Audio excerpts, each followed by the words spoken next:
The Martinez family mansion had always felt familiar in a way I couldn't explain. Even as a child, visiting my grandparents for mandatory Sunday dinners, I'd find myself pausing in certain hallways, overcome by déjà vu.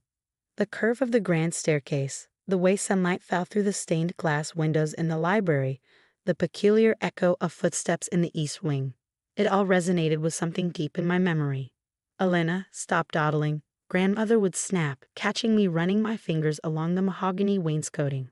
"A lady doesn't touch the walls." But I couldn't help it. The house called to me, like it held secrets I was meant to discover. Now, at 35, standing in that same foyer with my adopted son Michael's hand in mine, I finally understood why. "Mrs. Harrison," the housekeeper's voice pulled me from my thoughts. "Your grandparents are waiting in the study." I squeezed Michael's hand reassuringly. At 6 years old, he was already too perceptive, picking up on the tension thrumming through the house. "It's okay, Mio," I whispered. "Remember what we talked about?" He nodded solemnly, his dark eyes serious beneath his unruly curls. "Best behavior. No whining. No touching anything." "That's right. This won't take long." But as we approached the study, I knew I was lying to myself. This conversation had been brewing for months, ever since I'd announced my decision to adopt Michael. My grandparents' reaction had been predictably cold. "A Mexican orphan," grandmother had said during that first phone call, her voice dripping with disdain. "Really, Elena?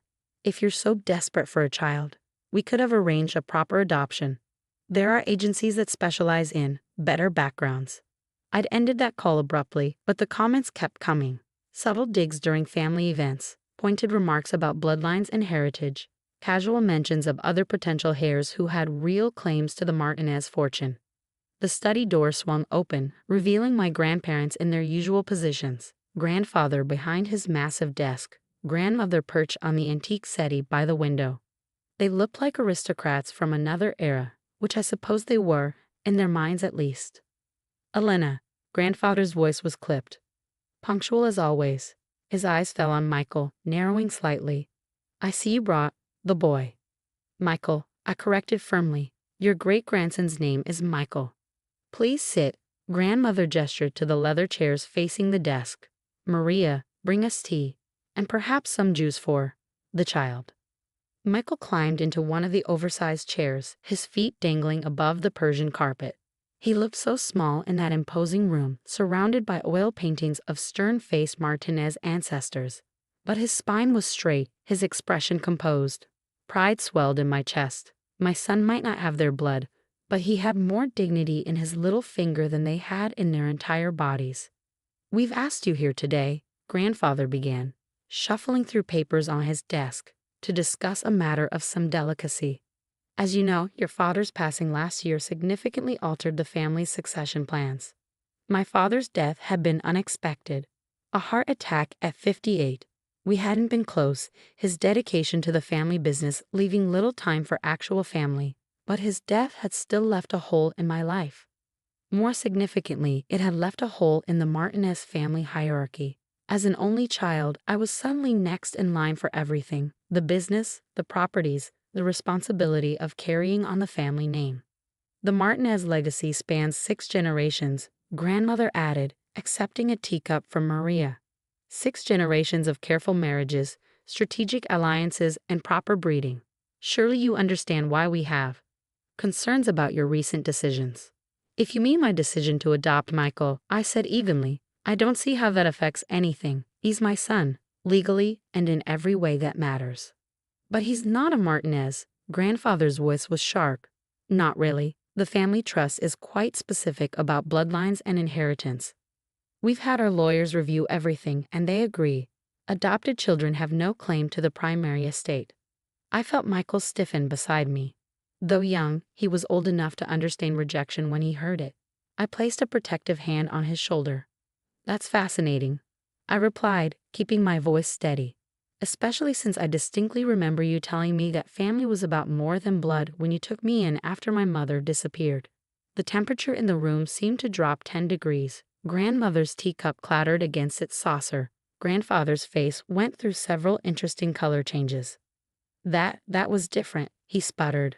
"Was it? Because I've been thinking a lot about that lately." About how quickly you stepped in to raise me when Mom vanished.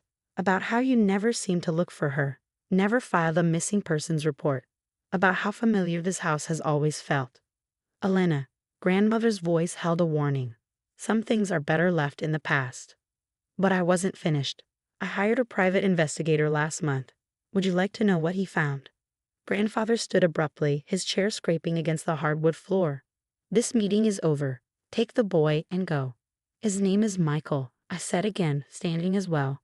And we're not going anywhere until we discuss the DNA test results I received yesterday. The color drained from grandmother's face. Grandfather gripped the edge of his desk, his knuckles white. In the heavy silence, I could hear the antique clock ticking on the mantel, marking seconds that felt like hours. What DNA test? Grandmother finally whispered. I reached into my bag and pulled out a sealed envelope. It's interesting, isn't it? How much family secrets can cost. How much people will pay to keep them buried. But you know what's even more interesting? I placed the envelope on grandfather's desk.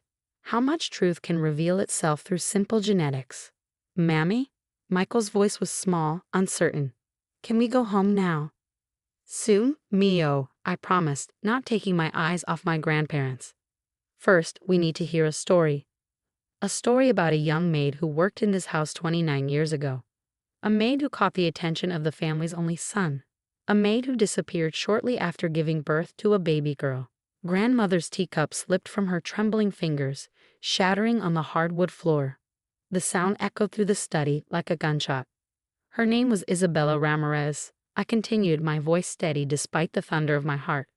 She was 16 when she started working here, 17 when she caught my father's eye, 18 when she disappeared. You have no proof. Grandfather's voice was hoarse. These are wild accusations. I opened the envelope, spreading its contents across his desk. Birth records from St. Mary's Hospital. Police reports that were mysteriously never filed. Bank transfers to an account in Mexico. And DNA results showing that Isabella Ramirez was my biological mother. Michael watched wide-eyed as papers scattered across the polished mahogany. He might not understand everything happening, but he knew this moment was important. What did you do to her? I asked, finally voicing the question that had haunted me for decades. Grandmother stood shakily, smoothing her silk dress with trembling hands. We did what was necessary. For the family. For you. For me? I laughed bitterly. You sent my mother away, erased her existence, and raised me as your granddaughter. All for me. Your father was engaged to Margaret Wellington. Grandfather snapped. The merger between our companies would have secured the Martinez empire for generations. We couldn't let some maid's indiscretion ruin everything. Indiscretion? The word tasted like poison. I was a baby, a human being, not some scandal to be covered up. We give you everything, grandmother insisted. The best schools, the finest clothes, a place in society. If people had known the truth. If people had known the truth? What? That the great Martinez family wasn't as pure as they pretended. That your precious son got a teenage maid pregnant and you paid to make her disappear. Grandfather slumped in his chair, suddenly looking every one of his 78 years. We paid her well. Set her up with a new life in Mexico. She agreed never to contact you. Did she agree, or did you threaten her? The silence that followed was answer enough. How much? How much did my mother's silence cost? $50,000, grandmother whispered, and a promise that you would be cared for. The number hit me like a physical blow. $50,000. That's what they thought a mother's love was worth. That's what they paid to steal my heritage, my identity, my truth. And now you have the audacity to tell me my son isn't real family? I pulled Michael close to me. That he doesn't deserve to inherit because he's adopted. Because he's Mexican. That's different, grandfather began. But I cut him off. No, it's exactly the same. You're still trying to control who belongs in this family based on your twisted ideas of blood and status. Well, guess what? By your own logic, I'm not a real Martinez either. I'm the daughter of a Mexican maid you paid to disappear. But you're still blood. Grandmother protested. Still our great-granddaughter. And Michael is still my son, I shot back. My child, whom I chose to love, just as you chose to raise me. Or was that just about protecting your precious reputation? I pulled another document from my bag, this one fresh from my lawyer's office. I'm not just here about the DNA test. I've spent the last month digging through property records, trying to understand why this house always felt so familiar. Grandfather's face went ashen. Elena, imagine my surprise when I discovered that this mansion wasn't built by Martinez money at all. It was inherited through marriage, specifically through my grandmother's side of the family, the Ramirez side. I spread out the property records, yellowed with age but clear in their implications. Isabella Ramirez wasn't just any maid. She was the granddaughter of the original house staff, whose family had served here for generations. She grew up in the servants' quarters, playing in these halls just like I did. That's why everything feels familiar. This house is in my blood, but not the way you thought. Grandmother sank back onto the settee, her composure finally cracking. How did you find all this? Property records are public, and old servants talk, especially when someone asks the right questions. Maria? I called out, knowing the housekeeper was listening from a hallway. Would you join us, please? Maria entered, her gray hair neat under her cap, her spine straight despite her years. She'd been here as long as I could remember, always watching, always silent. Until now. I knew Isabella, she said quietly, helped raise her after her parents died. Watched her grow up in these halls, and I watched them send her away when she needed us most. You knew. Grandmother's voice was barely a whisper. All these years. We all knew, Maria replied. The whole staff knew. We kept your secrets, protected your lies, but we never forgot. I took Michael's hand, drawing strength from his presence. So here's what's going to happen. You're going to sign over control of the family trust to me, not as your granddaughter, but as Isabella Ramirez's daughter, the rightful heir to both sides of this legacy. And if we refuse, grandfather's attempt at defiance was weakened by the tremor in his voice. Then everything comes out. The pregnancy, the cover-up, the payoff. I wonder how the board of directors would react to learning that their chairman engineered the disappearance of a teenage girl, or that the great Martinez family fortune is built on stolen inheritance and buried secrets. The grandfather clock in the corner chimed the hour, its deep tones reverberating through the heavy silence. Finally, grandfather reached for his pen. What will you do? Grandmother asked as he began signing the papers my lawyer had prepared. With the business, the house, everything. I looked down at Michael, who had been watching the entire scene with quiet dignity. I'm going to build something new, something honest, a legacy that doesn't depend on lies and shame. The next few weeks were a whirlwind of legal meetings and financial transitions. My grandparents retired to their villa in Spain, their carefully constructed world of privilege and pretense crumbling around them. The family business underwent a transformation, with new policies emphasizing transparency and ethical practices. But the real work was personal. With Maria's help and my investigators' contacts, I finally tracked down Isabella Ramirez. She was living in a small town outside Mexico City, teaching at a local school. The woman who opened the door to my knock had my eyes, my smile, and 29 years of pain etched into her face. Elena, she whispered, reaching out to touch my cheek, as if she couldn't believe I was real. Mom, I replied, the word feeling both foreign and deeply right on my tongue. We spent hours talking, crying, sharing the stories of our separated lives. She told me about growing up in this very house, about falling in love with my father despite knowing it was forbidden, about being given an impossible choice. They said you would have a better life without me, she explained, tears rolling down her cheeks. That you would be educated, privileged, protected. I was so young, so scared. I convinced myself they were right. They weren't, I said firmly, holding her hand. No privilege is worth losing your mother. When I introduced her to Michael, she wept again, this time with joy. My grandson, she said in Spanish, gathering him into her arms. Mi nieto precioso. Michael, who had been learning Spanish since I adopted him, replied shyly, Hola, abuela. The Martinez mansion has changed now. The stern portraits of past patriarchs have been replaced with photographs showing the true history of the house, including pictures of the generations of staff who kept it running. The servants' quarters have been converted into a community center, offering education and support to immigrant families. Isabella, my mother, splits her time between Mexico and here, teaching Spanish and sharing stories about the house's history. Michael adores her, soaking up the language and culture that should have been my birthright. Last week, we hosted a family dinner in the formal dining room. But instead of the cold, hierarchical affairs I remember from childhood, this one was warm and loud and real. Maria and the other staff sat with us as equals. My mother's laughter rang through the halls. Michael ran around the table, no longer constrained by rules about proper behavior. "Mommy," he asked later that night as I tucked him into bed, "are we a normal family now?" I thought about our unconventional household, the adopted son, the long-lost mother, the staff-turned-family, all the hidden stories finally brought into the light. "No, Mio," I replied, kissing his forehead. "We're not normal.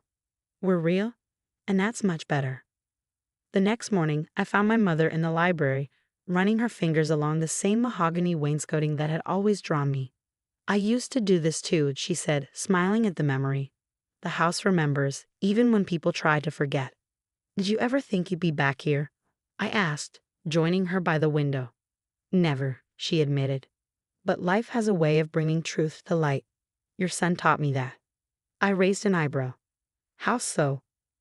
"Because you chose him with love, just as I chose to have you. The Martinezes never understood that family isn't about blood or status or inheritance. It's about love, about choice, about seeing the truth in each other's hearts." As if summoned by our conversation, Michael appeared in the doorway, proudly carrying a book of Spanish stories Maria had given him. "Abuela," he called out, "will you read with me?" My mother's face lit up with joy. "Of course, my amor. Come, sit with us." As I watched them settle onto the window seat, sunlight streaming through the stained glass and casting rainbow patterns across their faces, I finally understood why this house had always called to me. It wasn't just the physical structure that felt familiar. It was the echoes of love, of belonging, of truth that had been buried but never forgotten. The Martinez family legacy didn't end with my revelation. It was reborn, transformed into something stronger and more beautiful than mere bloodlines could create. In the end, the greatest inheritance wasn't the money or the property or the family name. It was the courage to choose love over pretense, truth over tradition, and real family over rigid rules about who belongs and who doesn't. Every Sunday now, we still have family dinners in the big house. But instead of cold silence and careful manners, the rooms ring with laughter, with stories in English and Spanish, with the sound of children running through halls that once echoed only with whispered secrets. And in these moments, I look at my chosen son and my found mother, at the family we've built from the ashes of lies. And I know that some inheritances are worth more than all the Martinez millions combined. They say home is where the heart is. But sometimes, home is also where the truth finally breaks free, where long-buried love resurfaces, and where new stories begin. In the end, that's the only legacy worth passing on.